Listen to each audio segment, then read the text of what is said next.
খুবই হতাশ হয়েছে আমি আসলে অস্ট্রেলিয়ার ট্রেনে উঠে, বুঝতে পেরেছেন? মানে এটা বলে শেষ করা যাবে না। আমি ব্রিসবেন থেকে গোল্ড কোস্ট, গোল্ড কোস্ট থেকে ব্রিসবেন আসলাম 138 কিলোমিটার রাস্তা। ভাড়া কত জানেন? মাত্র 80 টাকা।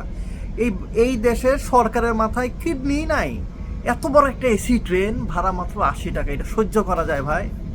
আবার ধরেন আমি আমি তো মনে করি পৃথিবী ওইসব ট্রেন কোনো ট্রেনই লয় যেই সব ট্রেনে ধরেন বাদামালা উঠবে না, যেসব ট্রেনে এই পেয়ারালা উঠবে না, ভাজালা উঠবে না, পাখালা উঠবে না, খাজালা উঠবে না, যেসব ট্রেনে উঠে না এগুলা কোনো ট্রেনই লয় আসলে, আপনারা যাই বলেন।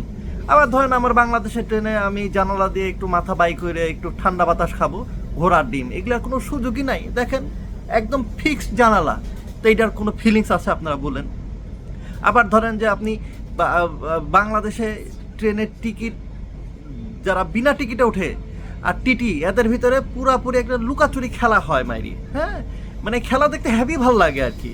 আবার আরএনবিরা এরাও কিন্তু টাকা নিয়ে কিন্তু সিট দেয় আর কি, বুঝতে পেরেছেন?